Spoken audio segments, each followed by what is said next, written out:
and I'm a Loreto sister. I was born in County Armagh in a place called Lister Kelt, Derrynoose. Yeah. And how did you meet the Loreto sisters? Yeah, well, my mother was a Loreto girl herself, and all my aunts and sisters, though northern and from the same, practically where I grew up, they went to Loreto Balbriggan, but my mother ended up in Loreto Bray. So when she was gifted with 3 daughters, she said she couldn't do better than send them there.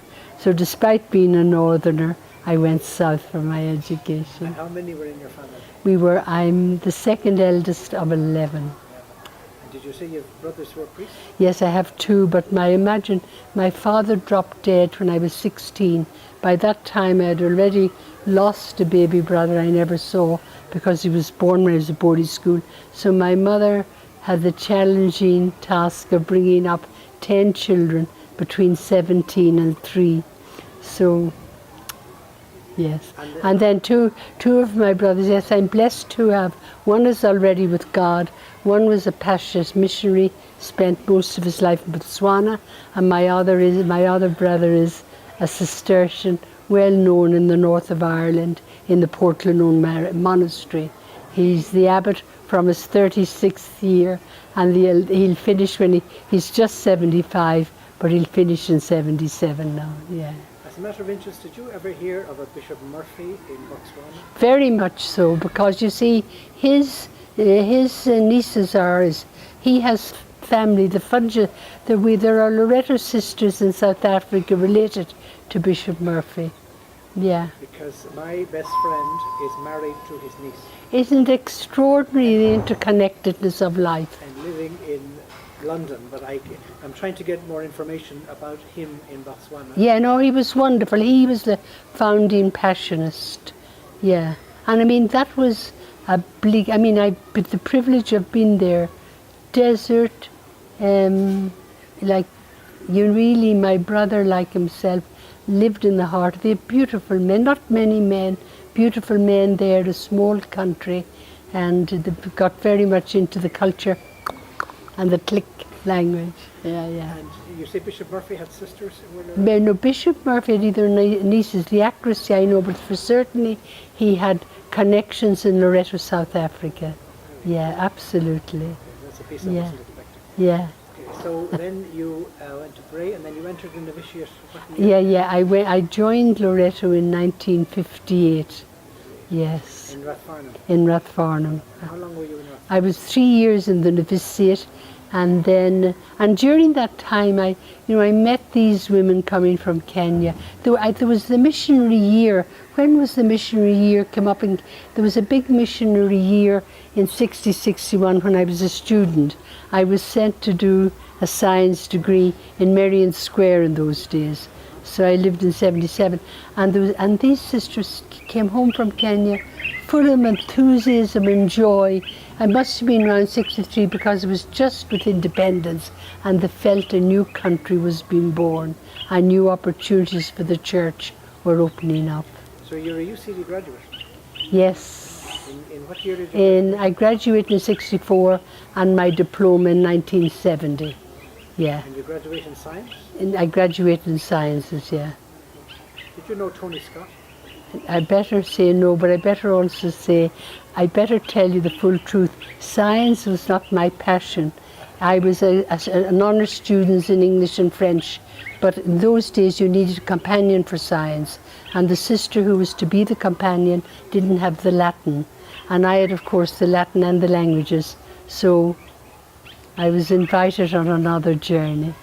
And then they also foresaw they wanted a scientist in Kenya, and I'd volunteered for the mission, so all that, I think, came into life. And I was, it opened my mind. And did you know a lecturer called Tony Scott? I can't remember Tony Scott. No, there's yeah, not offhand. He's organising the Young Scientists exhibition now in Kenya. Isn't that wonderful? Yeah, he's semi-retired. So 64 Now I got very involved in the Young Science exhibition in Kenya, 64, 5, 6, 7. I was one of the founding members, and my task was PR, to get all the big firms to donate prizes, and we did very well.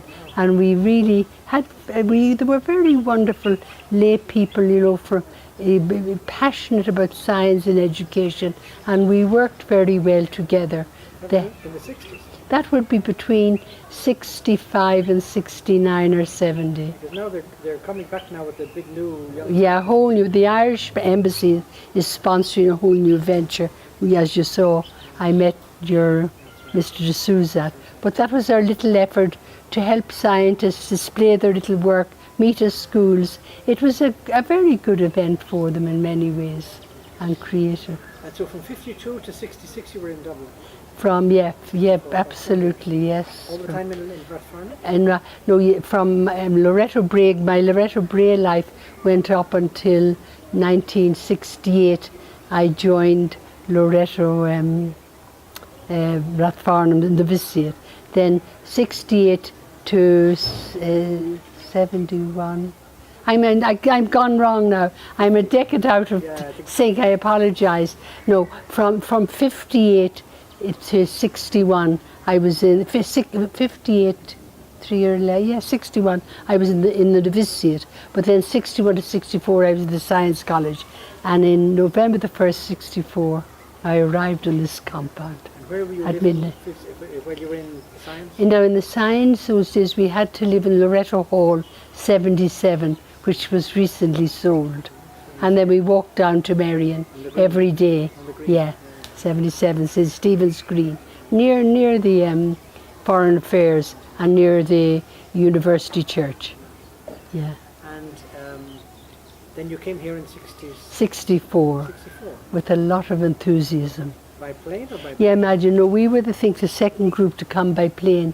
Betty came first, but the plane came down in the middle of the desert in Benghazi, and Benghazi had, I think, 3 tin huts.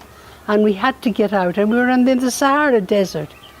And I said, this is Africa. I remember kissing the ground, saying, wow. There was nothing. There were no trees, nothing.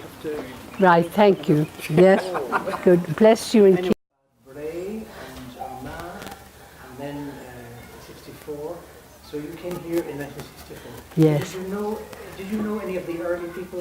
Yeah, you see, of course, Betty, taught me at school. And Betty came, and then Betty White, Sister Betty Elizabeth, we call her Betty, one of our most creative, innovative, rich women. And then Paula Doolan, who you see, Paula came to Bray before she left, and I was in my last year in Bray. And again, I saw this beautiful young woman going out to Kenya to the missions by boat. She was a great friend of the then Superior of Loreto Bray at that time. And again, so at least I knew 2 people. Then I had met this wonderful woman, Teresa Joseph, and we spent hours talking. She was sharing her visions and dreams. We became great friends all our life. I want to tell you something wonderful about her. When she retired, at what age was that? Because a Loreto sister doesn't retire. Between 69 and 70, I was working down in St. Teresa's Eastleigh School, and we had a house there. So she started an outreach with the girls here. We felt strongly the A-level students should become conscious of the more disadvantaged, socio-disadvantaged, and they ran a program of teaching them. And they'd come down with Teresa Joseph on a Saturday morning, and again they would get a room in St. Teresa's Eastleigh, and children from Madari Valley would come for school. And she had a very good sense of humour and said, I have the most past pupils because the same people never come every Saturday. But she was so committed, and we walked through Madari Valley together. We have photos of that somewhere, and just visiting the people, and that. She was extraordinary. Did you meet her in Ireland? I met her in Ireland during the mission year, and she was so passionate about her vision for mission, and I told her I was longing to be sent. Very few were sent on, the percentage is very low, and the chances were minimal, so I felt God was good to me. Can you tell us a little bit more about Sister Teresa Joseph, her history? Sister Teresa Joseph was, I think you've heard, she was from a more wealthy, endowed Irish family that would have been more British oriented, but she became very national and ended up in jail in 22 in Cumann before she joined. But she was obviously a highly gifted woman in terms of intelligence, and like when one of her young sisters here, who subsequently left, was studying Greek, she began Greek with her to be her companion. And the woman was over 70, you know, but she had a great passion for the development of women.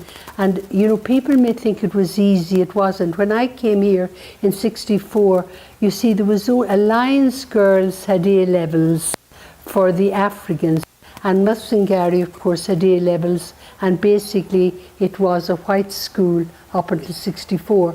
So Loreto in '64, when Lemura would not get permission from the government to have an A-level school, they sponsored every year for a number of years 15 of Lemura's best students and brought them here to do A-levels, and even a number of African sisters. So that was, and they had arts and sciences, and many of them became the first, you know, in their profession in those times. And then When Joseph came to Kenya? she must have come, I wouldn't know, back in the way back in the 30s. Was she the one who started the movie? Yes, she's the one that, I believe she is the one that started Lemura, because she always said they started with 7 and most of them ran away or were taken away, and they began with like only 2 or 3 or 4. Now the person who will give you the better history of the beginnings of Lemuru is Ephigenia Geshiri, our second Kenyan sister. Malia arrived a few hours before her, and Ephigenia's grandfather first of all gave the land in Lemuru to the mission, and her mother and aunts were our first women in Loreto Lemuru and became great, extraordinary, strong Catholic women of their generation. Yeah.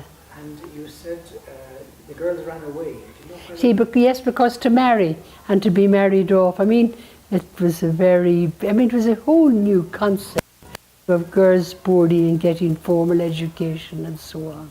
Did Teresa Joseph ever describe those days to you? Yeah, well, again, you know, I suppose when you look back, we also, like family life, you wish you'd listened to people's stories better. But, you know, I often thought, how did they manage? Even transport they had none, and they were totally dependent on the priests. But I think they never thought of those things. They thought they had a mission, they thought they had these women to educate, and bit by bit the idea grew and the girls came, the school grew. And as you know, of course, it became one of the greatest national schools in the country. But it came from dedication from women they didn't look at big things, that these are the women we're given, let us form them with love, with compassion. Let's bring them to the fullness of their capacity for Christ at all levels. I think they were never deterred by and like, for example, I never heard them saying the word failure. They just said, this is where it was at. We had to begin somewhere. This is how we began, and God blessed our beginnings abundantly. Did you ever hear her talking about the difficulties with the colonial government? Well, in those, see, there were great difficulties, and the big difficulties were if there was a school here already, then it was very hard to get permission to have another school. So those battles, I think, were going on all the time between the Education Secretary and the government. And certainly Lemuru experienced it, and particularly when they went to get the right to do A levels, that was quite a battle. Now, it'd be hard to know the reason for it. I'd be very slow to say it was this reason or that. Was it a strategic plan? Why do they need so many people educated? Do they only need a few? I don't know. It would be very wrong of me to say I understood the mentality of the dynamic, but certainly they need to be very persevering, they need to go regularly, they need to lobby, they needed to do all those things, and they did courageously until finally Lemura got A levels, but I'm not good at detail and I don't know what year. But it was after we were setting up A levels. This was the first school for African girls? Historically, yes, in 1906 for Africans at the formal level, where it moved on. Not that we are aware, I'm sure there were other, like the consulatus. I often think of the heroism of those women, you know, and so on, and the missions that they undertook, because they had the privilege of seeing Wamba later. So I'm sure there were, crafts and that to help them be good mothers and outwives. But the sort of, for women moving more formally into political and intellectual society, I think that may be the gift of Loreto's sisters. Can you remember, you said you came in 64, Yeah. You came by plane? I came by plane. Was that British Airways, BOAC? I was trying to think the other day, no it wasn't. What on earth, I can't remember, I was trying to think, what would it have been in those days? I don't remember. BOAC possibly. And you see, you couldn't do the flight in one journey. You had to come down. I don't know why in those days we came down in Benghazi, which I think is in Libya, but it was in the middle of nowhere in North Africa, in the desert. No, I'm telling you, only came down to fuel. And we just got out and got in. And then I remember Nairobi, it was a starry night, and this little city looked like a little jewel as the plane came down, the lights. And then at midnight when we arrived here, the sisters were all out at the chapel waiting for us in wheelchairs and sticks. I mean, these women were spanning from 40, I suppose, to up to 90. Mary the Sacred Heart from India, Dolores, but all these great women with and the warmth and the love with which we received the joy. You came with one other? Sister Gemma, she subsequently left us but lived a radical life of commitment to the poor in Fatima Mansions in Dublin, where she still lives. Yeah. And you landed in Eastleigh Airport? No, where were you ever landed? No, I think Nairobi was still there. Nairobi was there, very simple, beautiful airport, and you could see everyone coming and going. It was a very friendly little airport. No, the main international airport would be there, I think. And you mentioned Sister Teresa Joseph. Were any of the other primary sisters who came in 1908, were they still around? Now, oh no, I wouldn't have met any of those women. No. Women came in 1921. Some pastors, see, this school began in 1921. That's why it is, yes. And our foundation in Kenya began in 1921. That is why in 2021, having a memory of. Yeah, and it was founded first of all by the Joseph of Cluny sisters from the Hells, and they were here around. There's a whole story about sisters coming up on a boat from South Africa and hearing about the need. So our origins, and then someone else from India. So the origins of this whole place seems to be from rather adventuresome women, you know, when you think of it, who just sort of, yeah.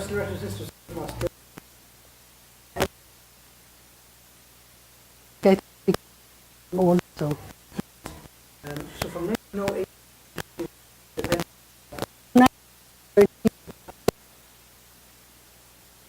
in 1921, there's an interesting area.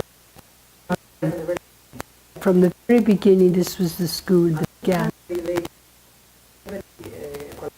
Oh, you mean our sisters? Got to read their history. They were gifted musicians. They were gifted in language. Exceptionally educated women. That's the thing struck me reading the history. Musicians, artists, like. They were especially talented, but did they have degrees? Those days, you see, who had a degree what woman had a degree in 1918? But they were highly accomplished relative to the relative education of the society, and had gone to Paris for music. I mean, interesting accomplishments. But Teresa Joseph's generation, all that from the 20s on, they all had degrees, all those women, you see. Did Joseph have a UCD graduate? Yes. They were, all of Loretos practically would be UCD graduates, really, yeah. And was she in literature? Or no, see, good point, where she ended up. She seemed to be a master of everything, and I can't answer that. Colombier and they have done their studies. Some of them did them. Now, let me get it very accurate. They did online studies. Talk to Teresa Joseph about the studied. Did online studies through universities. When I came, I did theology, well, a correspondence theology program from somewhere in South Africa, and the university here began. The sisters retrained. Veronica Bradley, one of our earlier women, with her sister Eugene, both from the north of Ireland. Derry, her she went when the economics trained here. She was one of the first to take on that. So we're always opening up to new possibilities, you know. Yeah, and even myself, I've had so many opportunities to retrain. I mean, I'm a graduate of Loyola Chicago and Loyola, more recently, Loyola Baltimore in recent years, you see. Pardon? You've been around. Yeah, absolutely. And I probably was one of the first 81 to 80 Chicago, yeah. Sister, talking about the war years.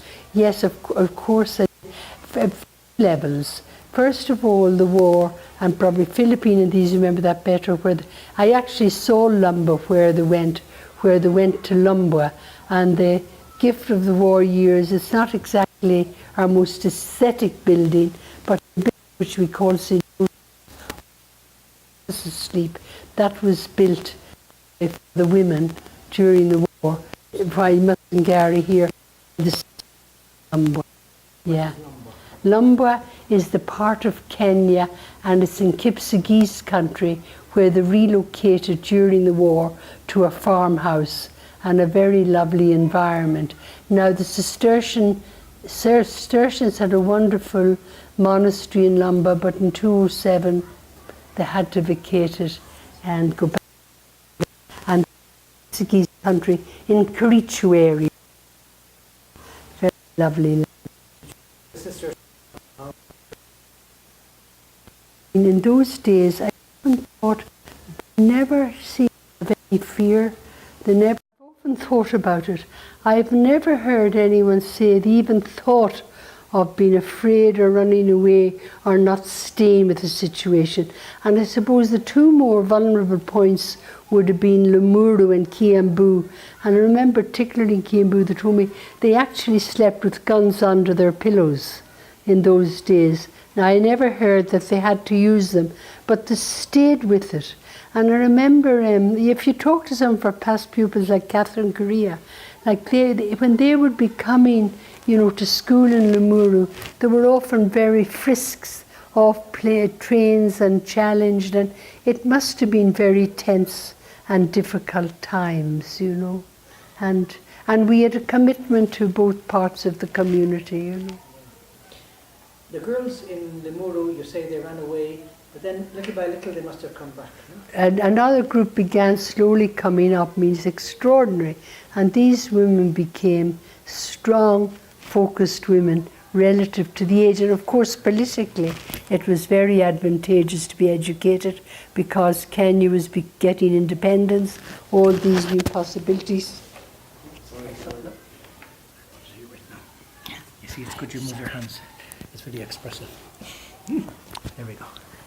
You know, when you look back at it, it was the perfect moment, you know, for Loreto to be here with our passion and our charism and our gift to have a vision for women where Mary Ward deeply believed women were equal to men in all things, above all intellectual capabilities, which theologically was not always, as you know, the church didn't always say so, but they had a gentle passion for women to be developed in and live a life really that would give glory to God. I mean, that there would be good wives, good mothers, and contribute to society. And then here is Kenya.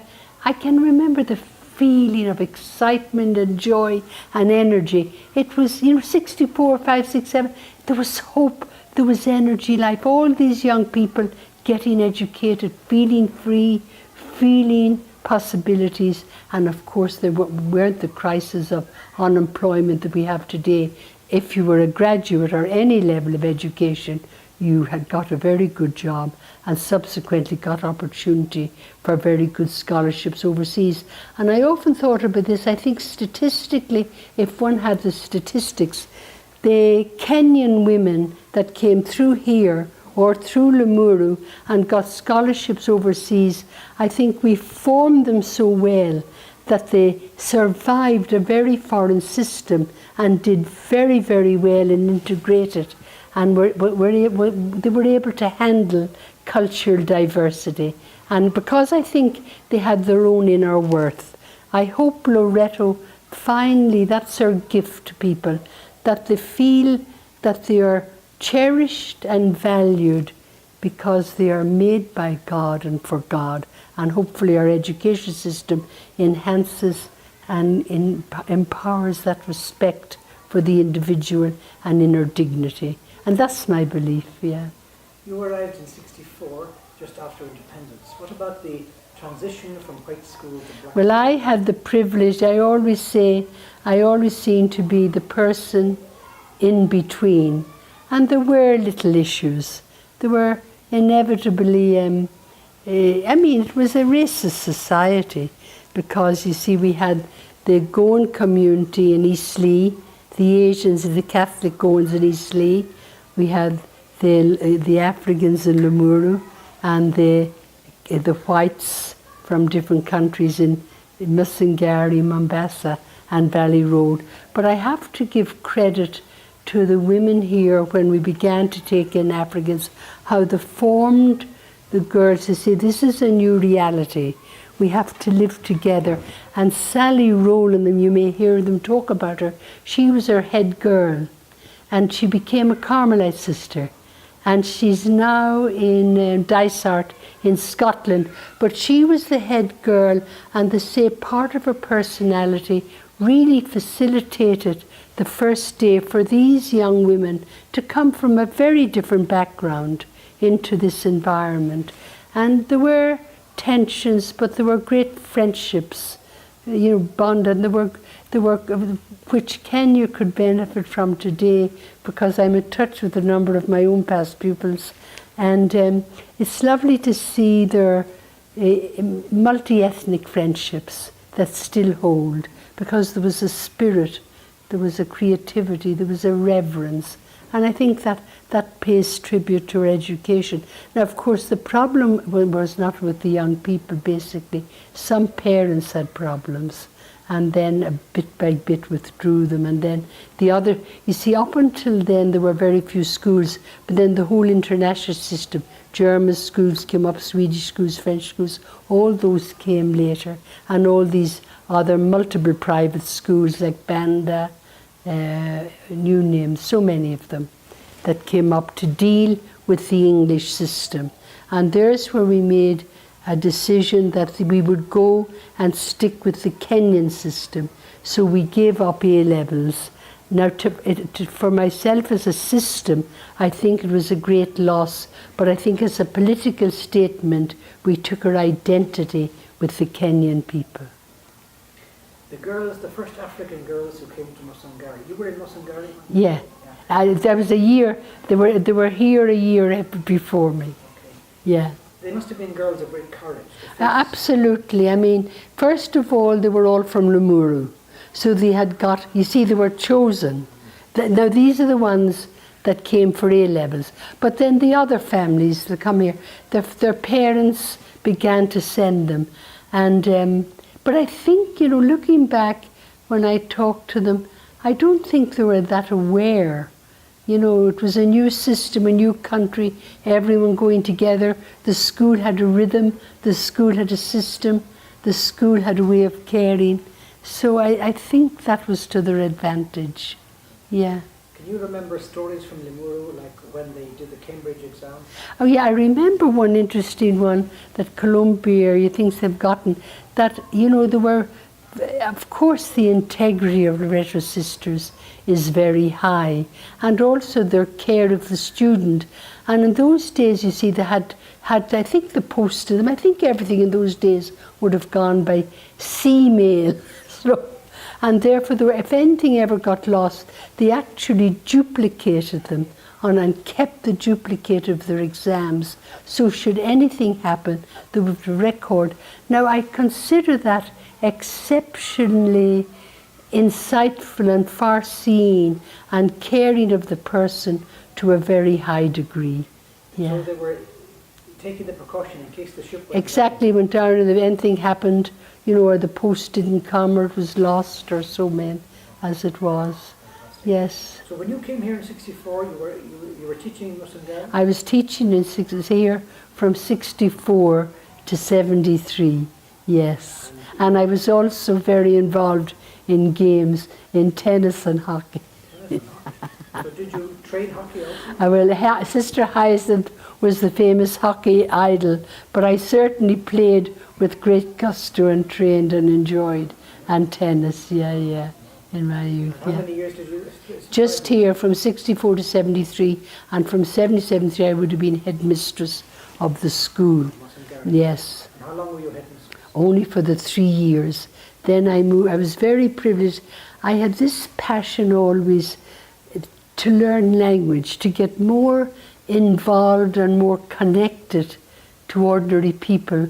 So I was privileged to be sent to Musoma in Tanzania from January to April '74 for 4 months of language in the Merino language school, which was excellent. And because I liked languages, that Kiswahili napenda sana kubria mpaka sasa natumia sana, siwezi kusahau ni lugha tamu tamu, baraka kubwa. It was a great blessing for my subsequent work, especially when I went, visiting the homes of Kenya, talking to the parents, grandparents, the people. Lugha nilitumia Kiswahili. And after you came back from Tanzania, I was posted to Mombasa. I was very fortunate. I was posted there we had a very small mission school in Changamwe. It was a diocesan school we ran for boys and for girls.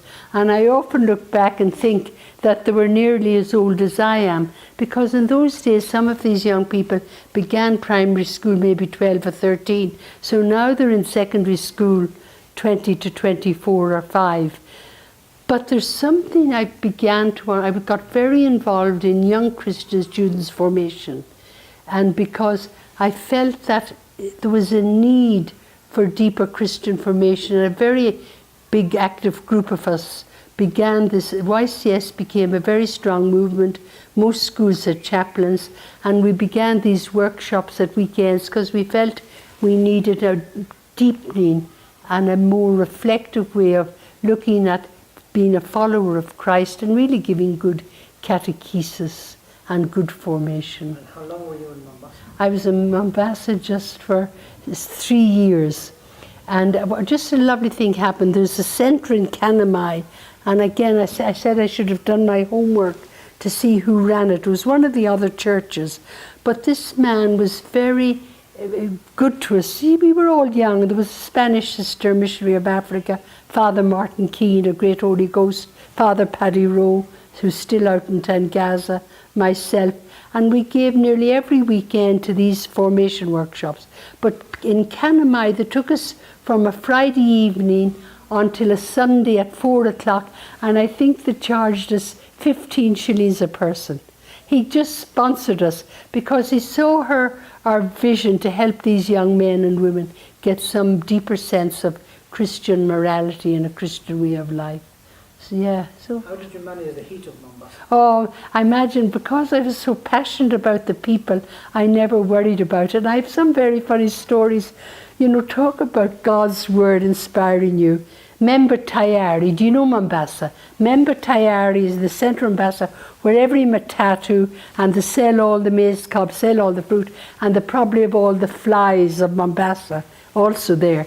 And I remember the maize cobs were full of all these flies, and I'm sitting in a matatu waiting to go out to Changamwe, and this man goes up and buys a big maize cob and comes in and sits down beside me, and he splits the maize cob and offers it with a smile. And I remember saying in my heart, St. Paul, you said, you eat whatever is put before you. So I smiled at him nicely, and I took the maize cup and I ate it. Now, the lovely story about that is he was the catechist Hieronymus, and he had a little daughter, only 4 or 5 then. She's our founding sister in Ghana, and she's now over 25 years in Loreto, and he has retired back to Siaya. But I remember saying, you eat what is put before you. And then another time I had a problem. I had a sore toe and I couldn't wear shoes, so I was having flip-flops. So I came with bare feet and I got on to the matatu, and the fellow at the turnboy said to me, Viatu viaku yuko wapi? Where are viaku viaku viko wapi? Where are your shoes? I said, Nimi haribike, nipi. He said, give them to me. So he took my broken flip-flop, and by the time I arrived at the ferry at Loreto, he had put a nail in. He said, Vatu. So I walked home with my flip-flops on me, and one mended by the tout and the matatu, yeah. We often used it in and out. And of course I had the language, and I felt totally at home, so there was no problem, yeah. When you arrived in 1964, did you have any trouble with the local food?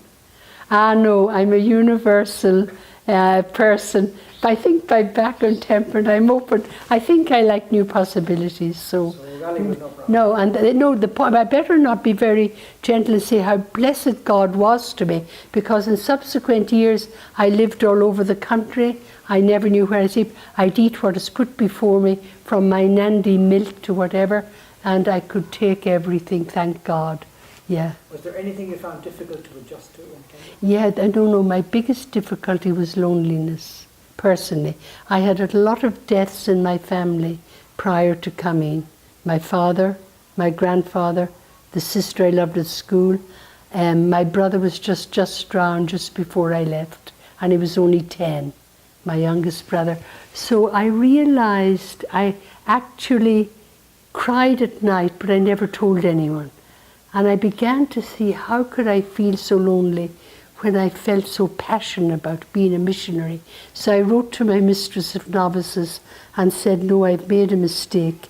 Because Gemma doesn't seem to, she said, no, remember, you've had a lot of human sorrow and tragedy and loss, and I am convinced under God you are called to be a missionary, a great missionary, and it really consoled me. So that, I think that possibly would be my biggest struggle, in personal struggle. And when you left Ireland, you had the idea that you might never go back? No, I knew. And my brother had just drowned on the 15th of August. Now after that I still had to do all my exams in September, all my written BSc exams, with that, great sorrow. And but I want to tell you a lovely human story. There was in my class there was a student called Bart Kiley, who subsequently became Father Bart Kiley from Cork and was in the Gregorian for years. But he did research and scientific research in St. Louis, and he heard my brother had drowned. So he wrote out by hand 8 essays on biochemistry, and he left a note and said, if you study these topics, I think it will help you. And it was a great gift to me. And I remember going to my provincial to say, because you weren't meant to take out anything, should I take out this? She said, remember, you always take whatever you can from a Jesuit. Yeah, so that was probably the struggle then, yeah. And then the new vision for moving out of the school system, doing Christian formation work, becoming a vocations directress, moving across the country alone. When you went back to Ireland to do the heritage? I went 69 to 70. I went back to Ireland to do a HDIP in UCD, and I taught in the Abbey as my school. My community was the Abbey, and my school was the Abbey. Yeah. Was it difficult to adjust back to Ireland? No, but I was resent back to Ireland in between 2000 and 2003 to be a chaplain in the University of Ulster Coleraine campus. And now I hadn't lived in Ireland first, and I said, my goodness, but actually they were wonderful to me. They treated me as the granny in residence, and I thoroughly enjoyed it. They were very positive Northern Catholic students towards, and I told them they better look at me and they better get a European grant, because European grants in those days were going to preserve cultures, and I was becoming an extinct species, because I knew when I'd leave there wouldn't be another sister chaplain. But I had 3 wonderful years, yeah. When you were going back to Ireland, the sisters here, how did they react to that? You told me earlier that they hadn't been back for many years themselves. No, imagine, but they were so beautiful to me. I mean, I always say they were really like grandmothers, wanting the best for another generation. And they sent me with such love. And I remember stories of some people arriving, and she looked a sister. I mean, she hadn't been a family contact for 37 years. And she thought her sister was her mother, because the sister had grown so like the mother, you know. So, yeah, I mean, they were heroic women, but they took it as part of what God asked of them, and they did it with joy. I often thought one of Mary Ward's key virtues is with freedom, justice, and sincerity. She had joy, that we do things joyfully. And I really believe I lived with joy-filled women for the most part. You say some of them were here for 37 years? Easily, 37, yeah, absolutely. They'd never gone back to you? No. It was only with Vatican II, a new way of being, a new possibilities. They must have found great changes when they went back. Yes, you can imagine. But again, they were very enclosed. They didn't move around the way we do today, you see. So it was after 70s then, you were in Mombasa? And then I was, because I had science, I always said I never knew where I'd be. I was 1 year in Limuru, 76 to 77. 77 to 78, they needed a scientist in Kiambu. And then 79 to 80, they made a decision that we would hand over the headship of St. Teresa's Eastleigh to a lay woman, a wonderful woman, Mrs. Onyango. And then they said, Caitriona, we need someone, a Loreto sister, who can live in the staff room, be with other, because they never had seen, because the headmistress was always there, and the sisters had their own place to eat. And here was I put there, but just for 1 year. And you see, in the staff room, only 2 languages were spoken, Kikuyu and Kiswahili. That was it. And so thank God I had the Kiswahili, and I wish I had Kikuyu. That would have been one of my desires unfulfilled, more languages. And then after that? And after that I was sent to America to train with a view to do, meanwhile I had begun formation work 77 to 80, helping our young sisters. And I felt very strongly even then that, you know, formation was a ministry and it needed training. So I was possibly one of the first to be sent to St. Louis, Missouri. There was the Institute of Religious Formation had been set up, and subsequently I went on to Loyola, Chicago, and did a master's in pastoral studies. And then I came back, and from then 82 to 87 lived on the roads doing youth ministry, vocations promotion. The cultural change from Kenya to St. Louis must have been quite dramatic. Wow, I mean, I remember, the biggest thing I remember, here there was hardly anything. Even up to 80s, you know, we wouldn't have had supermarkets or anything. You'd have had one type of soap and one type of toothpaste. The biggest shock was going into a supermarket and wondering which brand of something.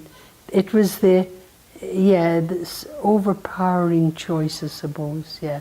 That was the thing hit me most, Did yeah. you find it difficult to adjust back when you came? Not in the slightest, no, very, very no. I had no difficulty with that. I think by nature I'm highly adaptable. I like people. I enjoyed America greatly, and I actually see our sisters. We had only sisters then in Arizona. We hadn't joined up with the American branch, but we met one of the American sisters, was my fairy godmother, and wonderful to me, and so caring and loving. We subsequently joined up, Anastasia O'Connor. But I took a greyhound from Chicago to Phoenix, Arizona, and you don't end up in very nice bus stations. But I was young, and you went through the country, and the sisters in Arizona were so wonderful. That's where I went for holidays. Yeah. When you were here in Musselgary from 64 to 80, would you go out for holidays or anything? 73. No, in those days we had a wonderful system. We had an annual system of going on holidays, and we used to go, and it was a shack is all you could call it now. We had Loreto Convent, you see, in Mombasa, and you go to the convent, and we'd go out to Shelley Beach. In those days, the sisters hadn't built their house, but there was this sort of a lovely shack called Tumbwane, and we'd all tumble into it together and just stay there and have a week on the beach.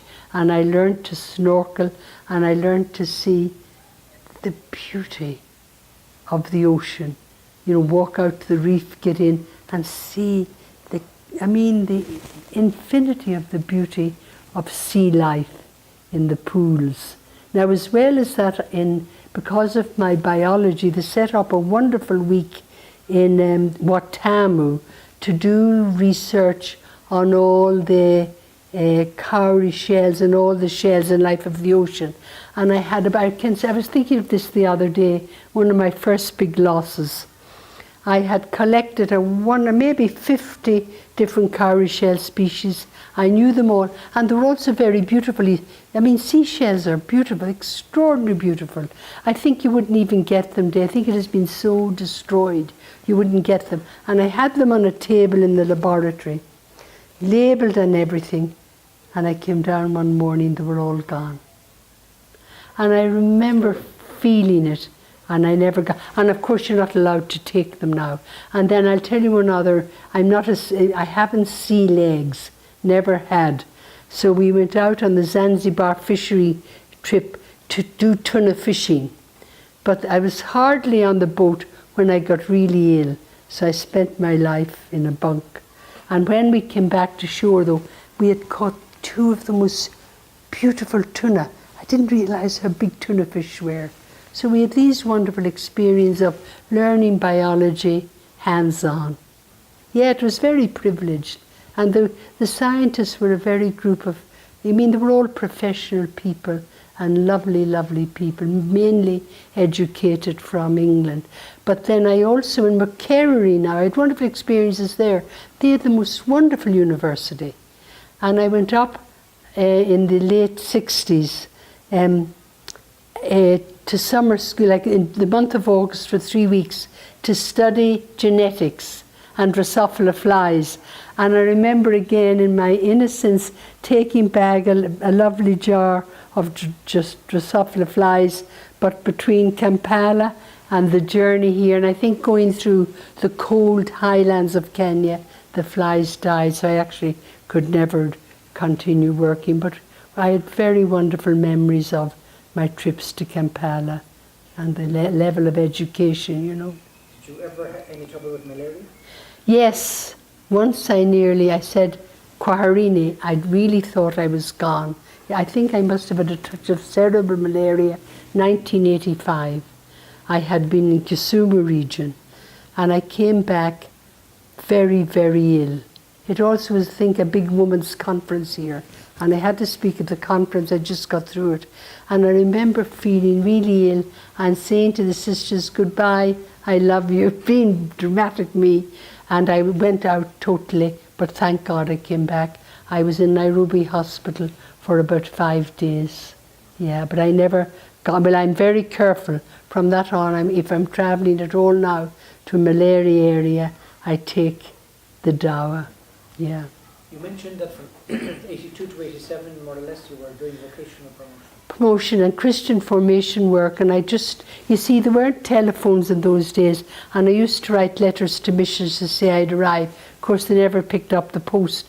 So I drove into the unknown, and I'm talking about driving like from here to Kisii, and then I'd knock on a convent door, and I'd like to pay public tribute now to the hospitality I got from the Lewak sisters, as we call them, Sisters St. Joseph, the Asumbi Sisters, Franciscan Sisters of St. Joseph, and I got to Kilgoris. There are another Franciscan Sisters of one are St. Anna and St. Joseph, and they really welcomed me. They allowed me speak in their institutions, and it was to do with Christian formation, telling you. And I used to go to the teacher training college and telling young people, telling the young people about, you know.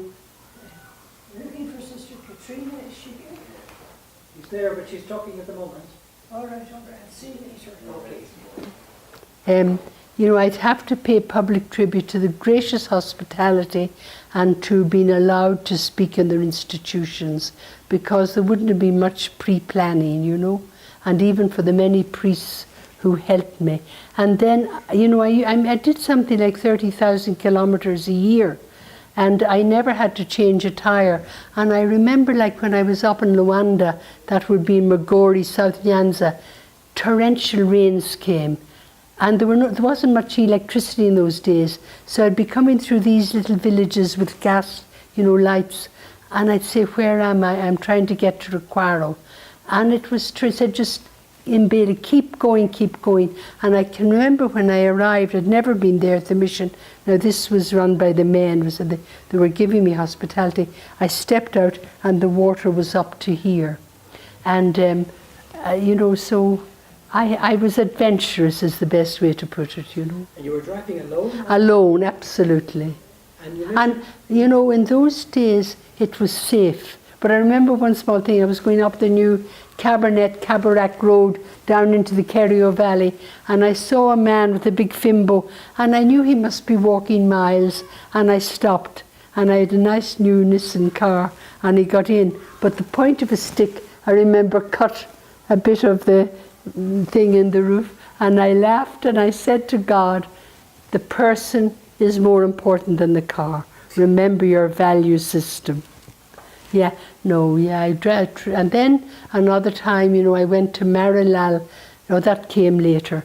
When I was a provincial leadership for 9 years, I sort of liked to do an outreach every Lent. So I went to give a retreat to seminarians in Marilal. And 2 years ago, this priest stopped me. I was at a program. He said, you didn't by any chance talk to us? I said, yes, I did. I am the one. And then I got a lift from Marilal through the desert to Wamba. And Wamba's away up now in Marsabit. And there I saw the work of the consulatus. A wonderful hospital, wonderful school. My first time to see the Rendils, the Gabrons, all these other beautiful people that I knew so little about. Then I got a lift to Isiolo. And then my final thing was to get on a Peugeot 504. And I got into it innocently thinking it would begin. It would go 2 seconds. And I sat in it, I think, an hour and a half before it began. And I got back to Nairobi. So I've seen, I mean, I know Kenya like the palm of my hand. Have you been to Lodwar? Yes, I have twice. Yes, I went with students, imagine. In '85, through a consolata, we decided we'd do a Christian formation workshop for the boys. There were no girls being educated then. Where are you talking about now? In Ludwar, in the school in Ludwar. So we drove up. And I had 2 young women who were about to become Loreto sisters. One of them is Mary Gitau. She was our first Kenyan provincial, and she's our mistress of novices for the 2nd time. And when we arrived in Ludwar, these young fellows said, welcome to Ludwar, how is Kenya? I never forgot it. And then there were these handsome young men, and I said, where did you come from? How? Oh, we just walked 20 kilometers this way, 30 kilometers. They just walked through the desert. And I knew I was bringing them something they had never seen, educated Kenyan women, because all the women they saw who were teachers were either missionaries or they were from America or from England, whites. And I said, now you run the workshop, I've trained you. So I think that was a great thing for them, to see they were educated Kenyan women. I'd say it's the first time they saw them. The 2nd time I went was to do a workshop for the priests and sisters at the request of the last bishop mutual relations in the church. Harrington. And then, yes, and what happened was, imagine, I actually flew to Lochachie. It wasn't very gracious of them. Then they drove me back to Ludwer, and next day we couldn't leave. Torrential storm came. I went out and I looked at it. The rivers rose, so we had to wait 3 days to get back to Lochachie.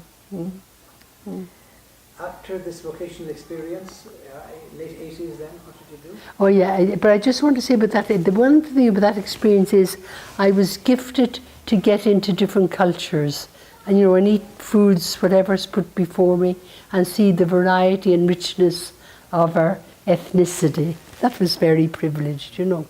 Yeah. Then between 82 and 87, I was also doing postulant mistress, and then 87 to 96, I was the leader of this province. And you lived in Valley Road? In Loreto House. In Valley Road, yes, but there's a special house called Loreto House, where you met Jane Francis, in that house, yeah.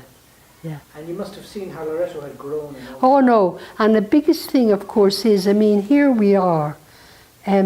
What would it be like if we hadn't been gifted with beautiful African women to carry on our charism? I mean, to me, that is ultimately our greatest blessing and joy. And to think that there are missionaries now in Ghana, the Sudan, and in Lukulu in Zambia, where I think more will be sent next year. And to see that they are embracing with, you know, commitment our vision, and no doubt they'll enrich it because they'll bring a new insight to culture and ethnicity and so on. So we'll be the richer for them, you know. And that is perhaps the thing I thank God for most. And I had the privilege of sleeping in many of their homes, sharing their culture. And in one of their homes, I used to, you know, if I was on the roads, I'd always call in to visit them. And Margaret say if I was going towards the eye, I'd always go in, sleep in her bed for the night, move on. So I had a great privilege of getting to know the families of her sisters, and I had the privilege of sleeping in many of their homes and sharing their lives. Yeah. If you think of the 5 or 6 sisters that came in 2021, and now in 1921, and now in 2021 you look back, and you think of all the girls, African girls, who passed through your hands, it must be coming to near 500,000 girls. Yeah, I'm sure though these women, I'm sure they're sitting down, or say looking down on us. We call them our ancestors in faith, you see. But I think they're looking, and they would have had no idea that their little bit God would make such a man. I think that's true for all of us. I mean, we're very few women when you look at it. We're not many. We're few. But God has just used us and given us, I think, a very privileged point of history and time to be involved in. And we were blessed to be in a country and a culture that welcomed us so warmly and, you know, encouraged us. And I was very close. I'd love to pay great tribute now to the late Cardinal Maurice Michael Otunga. I would definitely say we became great friends. And I got to know him very, very well. And I remember when I was going to his part of the country, he's a Teso, and I was telling him I was going up to Bungoma side. He said, when you go up there, you will surely say, can anything good come out of Nazareth? So I came back and I told them the joy I had of being in his area and visiting his people. And he was very passionate about Mary Ward Centre, that we'd get a centre for the formation of youth.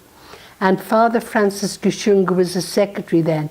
And Father Francis Gashunga ran all over this diocese with me. And I remember we were offered 100 acres in Thigio. And being still in a romantic phase of life. And, you know, I said in Exeter, I said, oh, look at it, the infinity. You look down on the Rift Valley. You look into the stars, see the infinity of God. And I remember coming back to the Cardinal, and he said, certainly not. There is no light, there is no water, there is no security. It will not be there. I often laugh. And I remember when we found, someone told me about this property going in Langata, and we called him. And I mean, this speaks of our friendship and his love, our love. And then he said, this is it. This is to be, you are to buy the very small property house. You are to buy this property. I said, Your Eminence, I can't. First, two reasons. One, by virtue of office, I have no permission, I have no authority to purchase property, and we have no money. He said, by virtue of office, I have both authority and I have money. So I am going down to the bank tomorrow, and I am going to gift you with a holding deposit, and you are to go and to get this. And he did it. I think that speaks for greed, or he just loved charisms. He loved for the variety of God's gifts, and we really had, I felt that was a big commitment, a very deep friendship, you know. And just to add how God works, unexpectedly the very next day, our Vicar General arrived unexpectedly from South Africa. She called in, and I told her. And then this was now in 1980, what is that, 86, 7. And I was then, they went to Rome, and they got it, and they got another province to get the money and purchase the property, and the thing went through just one of those little miracles. And then I was released for a year to fundraise to develop it, but 2 weeks later I was made provincial, and we laughed. So there it is. But I traipsed across Europe and America looking for funds to develop it. So yeah. Mary, Yes. is there funny question, but what's the canonical relationship between the Cardinal and Loreto sisters? Does he have any position? No, he'd only be just that he'd be the bishop. We would have to just have obedience to, as we are to everyone. But canonically, he would have no authority over us. But certainly we were privileged to have someone who appreciated us so much, you know. Yeah. And as provincial, you moved around the country a lot? Yeah, extensively. And subsequently I've moved a lot, but during my time also we took an international commitment to work with the refugees in Chabalisa in Tanzania, the Hutus from Rwanda. So I surveyed that with our General Superior and a person from Canada, and it was out of that going and coming. I used to take the MAF flight down to Mwanza, Mary Gitau, to meet up with her sisters in the camps. Malia was one of them. She'll tell you about it, but she remembers. And that's how we found our mission in Nyakato. I began that. The mission, the Masawi, Fraterna Masawi, a Jesuit friend, said, you're needed desperately here.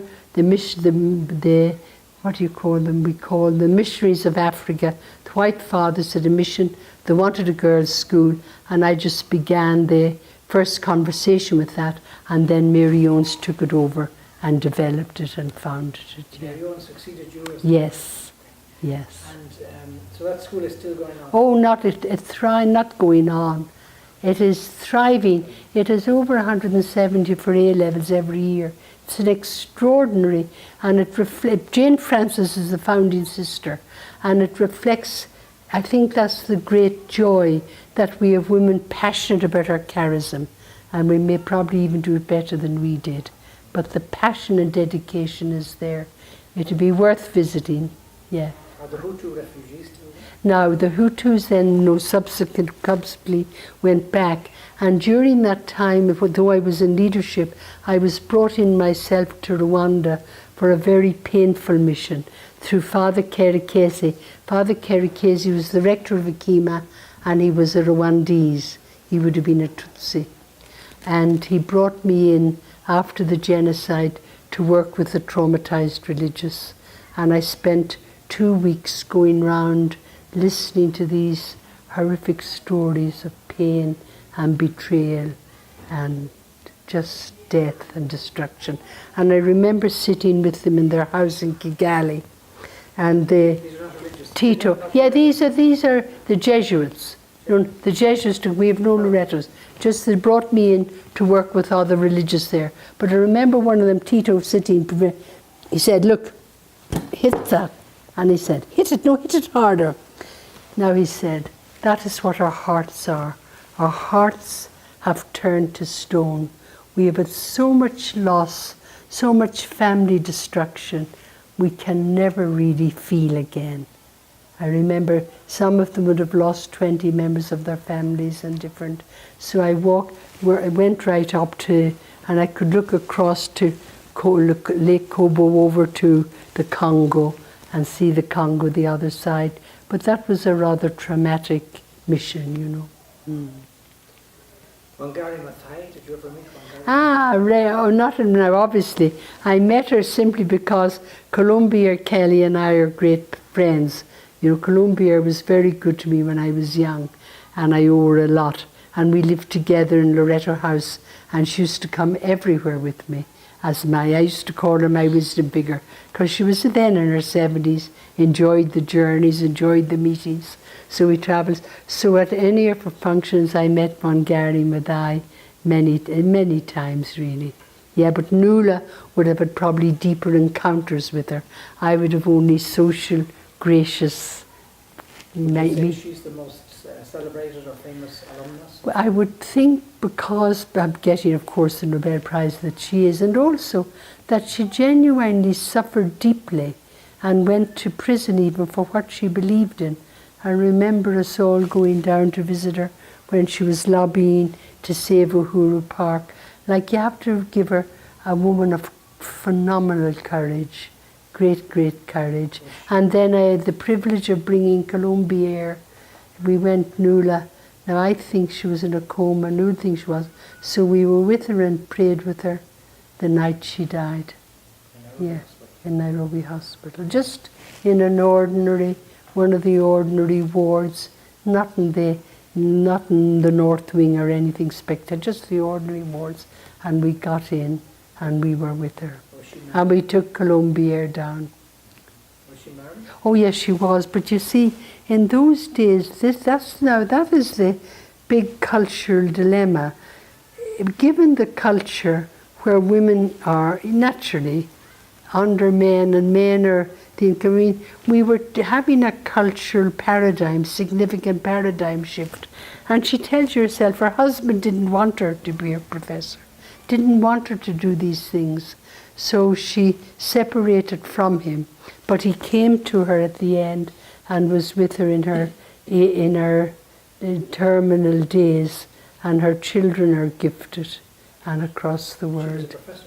She was, yes. And see, in the end, I cannot answer that because her area, she did basically everything to do with conservation and trees, and I'm sure she went into the conservation is the word I would. Yeah. Was she in the University of Nairobi? No, she was here, working here. Yeah, but then she began to travel. I mean, she became an international figure. But in her early days, and to be in her life, unbowed. Have you ever read her story? Oh, now, that's what we have to do. We give you her book, and that will tell you the struggle about her marriage then, and in a gentle manner. But the dilemmas that these women had to face. When you say she was here, was she teaching him or something? No, I mean, she was here in Nairobi. No. Can you remember any of the sisters who went back to Ireland? Oh, gosh. Frances Crowley, let's begin with, from Limerick, taught me in school before she came here, so she would have come a bit older, and then we lived together as a bursar, so of course I got to know her very well. And I remember I was out with her, taking her out for a little trip when I was at home, because my family always gave me the use of a car, and we went, I remember, to Trim, and she got weak. And I remember that was the beginning of her end. She was a very lovely woman. These women were so dedicated to whatever they were given to do, you see. Then there's Joanna Whitmore Brennan, or Brennan Whitmore, never get that one right. And Joanna, She was remembered in 1916 because her father was involved in that, and she's from Wexford, and she lived right, I mean, she was doing pastoral ministry in St. James's Hospital into her 90s. She only died fairly recently. Paula Doolan, of course, I spent very many days with in Loreto, Balbriggan in my recent holidays, and Paula did a big contribution and did a lot to begin to set up her archives. Yes, a lovely lady. She worked in Limuru also for many years. If you had something to say to the grandnieces and nephews of all of these people, priests and nuns, particularly Loretos, who worked anywhere in missions in Africa, or those who worked in Kenya, you've known, would you have any encouragement or any... I think first of all, many of them will know it, but you were gifted with beautiful and gracious people. And I had the privilege of knowing so many. I knew so many priests in the Kilteegans, for example, in the spirit as well, in the even in some of the consulates, because of my movement. And then I did several workshops, so that would have been more for diocesan priests. But I worked a lot in formation with priests as well and with groups.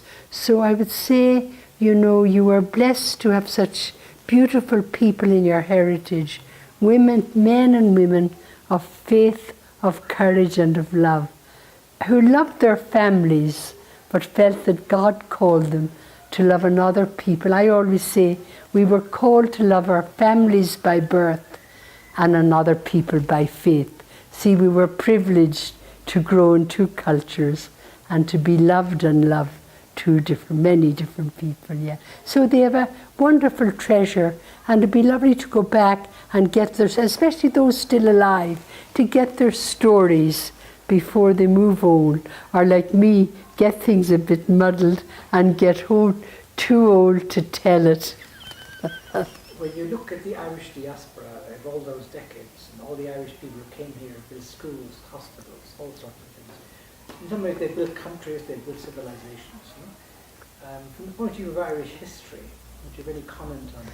Well, first of all, for my personal experience, I had the privilege to know so many and to value the diversity. And another group, like for example, the Mercies would always have given me hospitality. And I saw a lot of their works throughout the country. And I worked a lot with them in recent years in their leadership teams. And I saw their commitment. And they kept their radical commitment also to the poor, you know, and these would be the ones I'd have known well. Or even those Holy Ghost fathers who went, you know, when you think of it, the loneliness, they just went in the start of things. And the Kilteegans, who were more in the Kitui side, the Ludwer side, and then the Mill Hills were in Western. And these Franciscan sisters from Dundalk, though they were mainly in Uganda, but they came here and at a lovely school in Molo. And I used to have, you know, just to go in, I just arrived, we welcomed, I've just so many people, but they all had a passion for mission. And I always felt the medical missions, particularly in Turkana, I don't know myself that God would have given me the grace to take their extreme loneliness and isolation of those missions. But we had diverse gifts, I say, and the same spirit. That was from my brother's ordination card. A variety of gifts and the same spirit. But really, all of them were men and women. But I think people have to realize it's not work drives the religious. It's some fundamental experience of God, some call to intimacy with God, I believe, for religious. And that God wants you to use that in loving others through whatever ministries belongs to the charism of congregations. But I think that's the core difference. I hope my life is not only my work, I hope my life is the love that God has gifted me with, that I have given to others through faith, and that we're moved because we know God loves us and wants us to love others.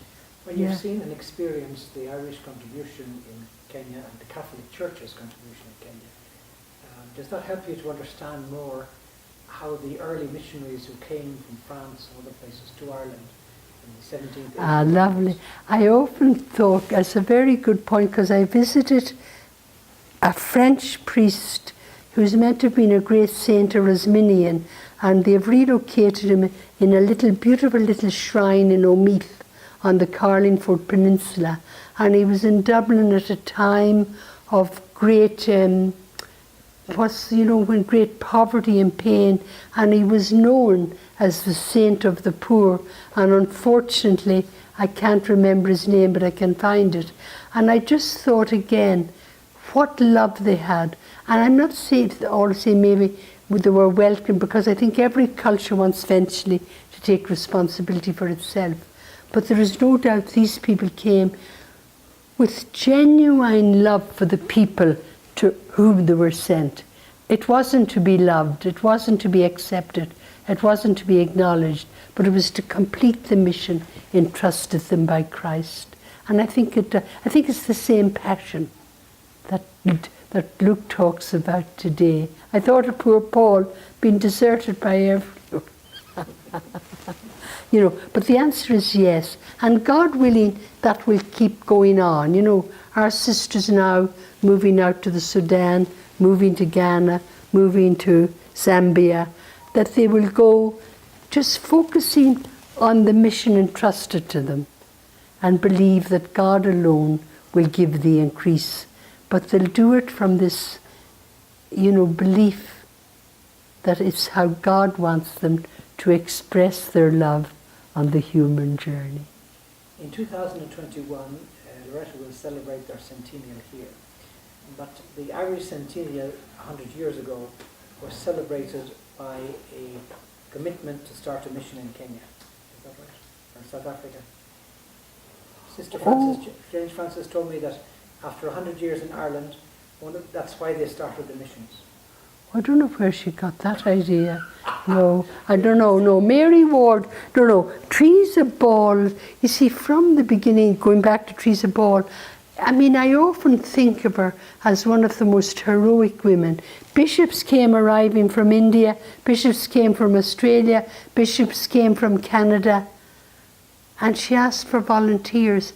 And these young women... Teresa Ball was in Ireland? Yes. Let's say who Teresa Ball was. Teresa Ball is really what we would call, we'd have to look at her as a co-foundress, and we need to reclaim her and not get her lost. So we'll be celebrating our centenary in 200 in Ireland next year, 21, they'll coincide. Now, she was, felt she was called to religious life, so the Archbishop of Dublin sent her over to York to train under the Mary Award women.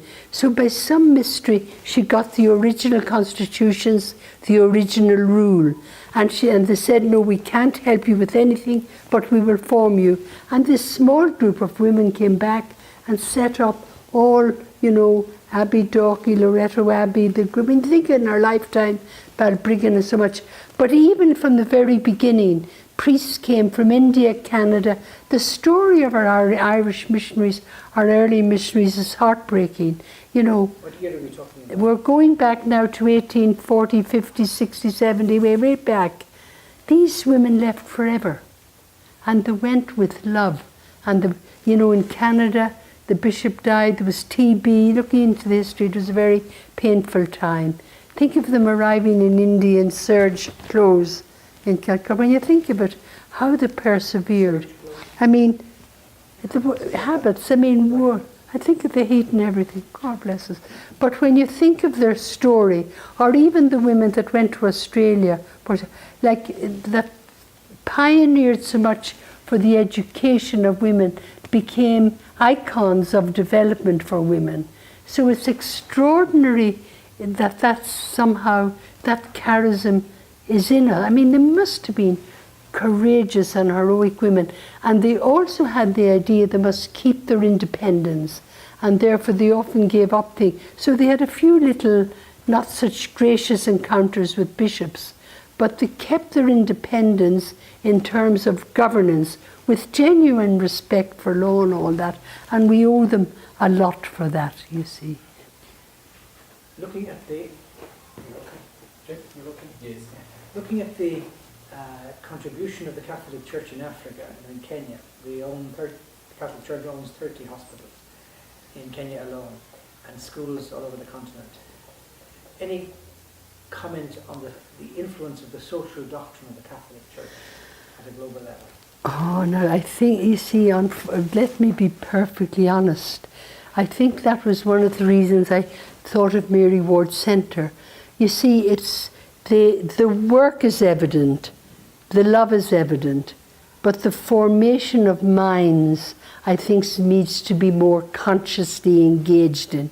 And especially today, you see, I think people will be grateful and they'll have deep gratitude and they'll say, I got my health and I got my education. But what deep value system have we passed on for the next year? I think that's going to be the challenge of this decade. What value systems are we giving to our youth, even to our parents? How can we counteract? Now, I'm all for the social media. I think it's so wonderful. We can interconnect across the world. We have a powerful tool for engagement, but also it's a powerful tool for destruction. So I think we need maybe to get more formally engaged in God conversations, that people get a deep understanding that God is passionate, that he gave Christ. And I remember reading this sentence when I was a novice. The mystery of Christ is the heart of all history. It extends backwards and forwards to embrace all of time. The mystery of Christ is timeless, yet we can enter into it by dedicating to Christ the little that is ours of history and of time. So I'm one of the people who still strongly believe we definitely express Christ through social apostolate, but we can to proclaim the wonder of the glory of God, Father, Son, and Spirit, who gave Christ the Son to us. And I think that's a very big mission for the church today, to get people involved in faith and living deeply from a faith perspective. Putting a word on it, what would you say is the importance of catechetical formation in the next 10 years? I think it'll be core to the Catholic Church, but I think we need... Use the word catechesis. I'd like to think that we may need new paradigms. I mean, it's something we've looked like Loreto. For example now, look at all our school children. Most of the school children in Kenya are going home tomorrow. Most schools are closing in the country. They're going to be home for 2 months. They have very little structures for protection and care across the country. I think there's a new way for the church to be engaged in setting up programs of catechetics for youth during holidays, work camps. I think that is really the new challenge for the church, that we don't compromise our mission to proclaim Christ to the nations just to get money or to do this or that. We must be faithful servants of God and of God's word, and faithful promoters of the mystery of Christ. Loreto Sisters and Loreto in general, Kenya, have been in the vanguard of education in this country for the last 100 years. And you're still pretty much there. If you look to the next 100 years, or the next 10 or 15 years, apart from just catechetical formation, is there any other areas that you think are... For sure we won't be in the vanguard of education, because I think sociological factors, the proportion of schools developing, will be even outside the umbrella of the Catholic Church ministry. I think we have to hear what, and we're trying to do it, and that's why Nula and Seraphine are now in Lukulu in Zambia, because in our last general chapter, one of the great challenges we took on is what Pope Francis is saying: get more radically involved with the materially poor. Go where the need is greatest. So hopefully some transformative aspect of Loreto's involvement will be... See, people don't forget that long ago in Limuru people were poor. Sociology changes, do you understand? But maybe there'd be more radical commitment to being inserted and take on again missions of evangelization and education to those that are really materially disadvantaged. I think that will be our African thrust, the Sudan, Ghana, and so on. Yeah. If you had to give advice to the Minister for Education about how to solve the problem of school fees for the poorest of the poor in Kenya, what 3 points would you take? Well, that has been my heartbreak, and that's one of my other extracurricular activities. I run a program called Loreto Special Projects, specifically focused to facilitate the education of the materially disadvantaged young women particularly. But for sure, the dilemma is that the poor are being disadvantaged.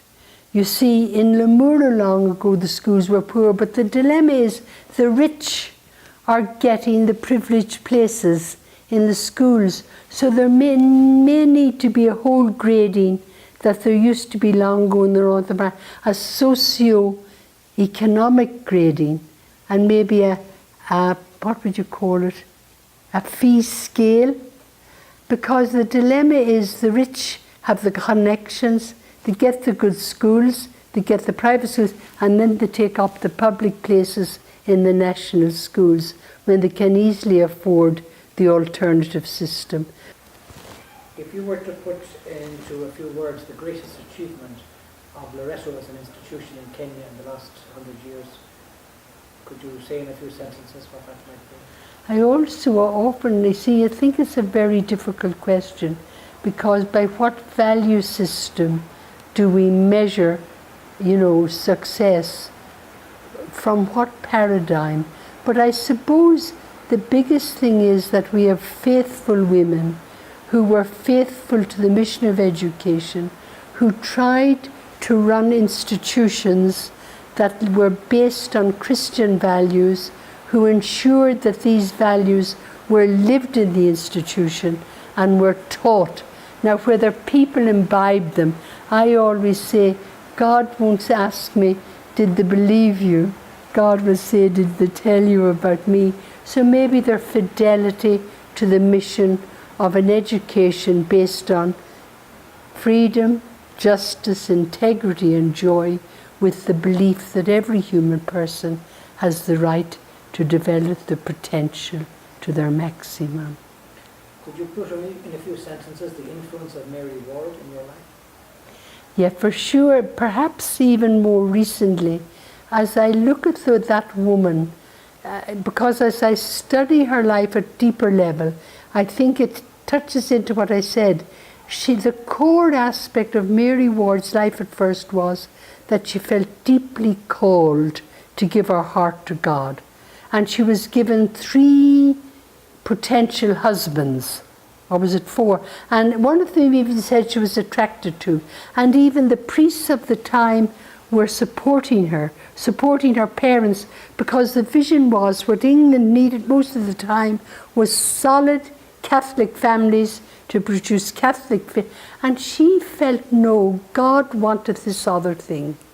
And that's the first point, that she had the courage to resist the pressure of her family and society on her expectations.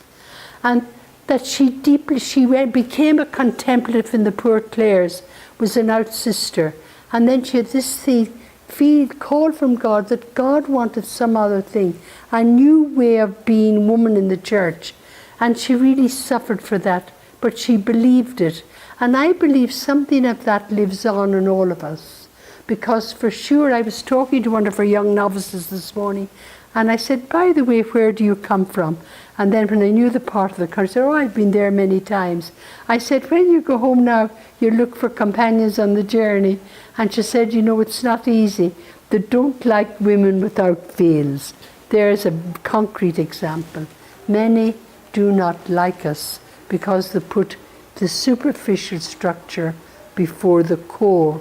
And Mary Ward's dream was that women would be respected for existence, not for what they wore. And I think all those things affect us today. And that we have to be strong in pioneering new possibilities and new ways, whatever they are. What would you say has been the role of Providence in the last, since you came to Kenya or the last? My Lord, Providence has protected us. My own life, I have had a car and a write-off, and I sit here. God has protected us at so many levels, though we have had some great sorrows.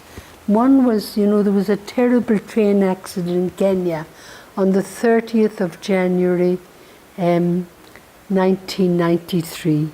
A train was coming from Mombasa to Nairobi. The night train, Friday night train, to arrive on Saturday morning, the 30th of January. It never arrived.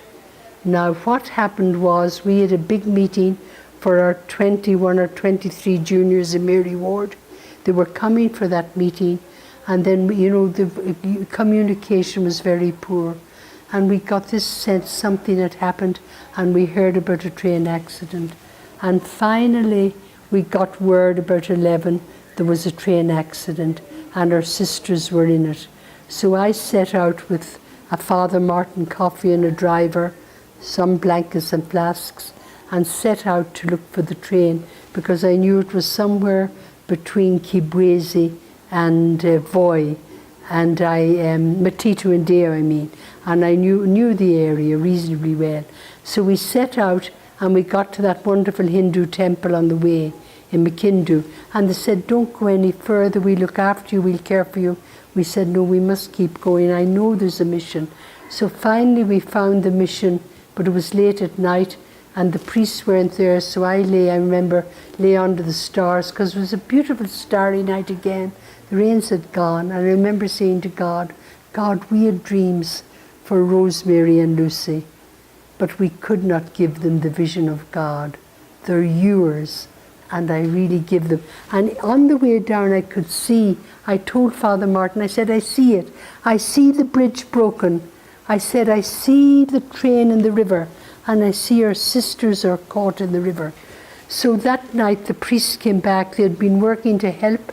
They told us it was mud, it was thick, you couldn't get in with a car. They'd take us in the morning in their pickup. But meanwhile the army had moved in to take the bodies. So in the morning, at 6 in the morning, we set out in the pickup. We got to the place. We couldn't move any further. We had to walk down the railway line. And exactly as I saw it, the bridge had broken, and there was the engine, the catering, and the first 3 or 4 carriages. Unfortunately, someone had pulled the chain and had saved the rest of the train from falling. But fortunately, meanwhile, the army had come and it had removed all the bodies from the mud. And then we got in touch with Nairobi, and we told them, and we came back, and then they had great difficulty. Now there were about 95 people killed in that accident, and there were about 7 or 8 bodies never found. It was a flash flood. The thing broke, and the river swept them to the ocean. So we had at least the privilege of finding our bodies. And of course it became a police case, and were bloated. And that was a huge sorrow. And I remember going down to the morgue and just going in, and because I was a Mzungu, there were all these also, several whites, and they thought I was the mother. I said, I'm only going to pray, maybe they'll never know, So at least we had the privilege of the bodies. But that was a very heartbreaking moment for us. Were they African sisters? Yes, our African. One of them was married because I had just finished her degree in the Maris, in a B.Ed.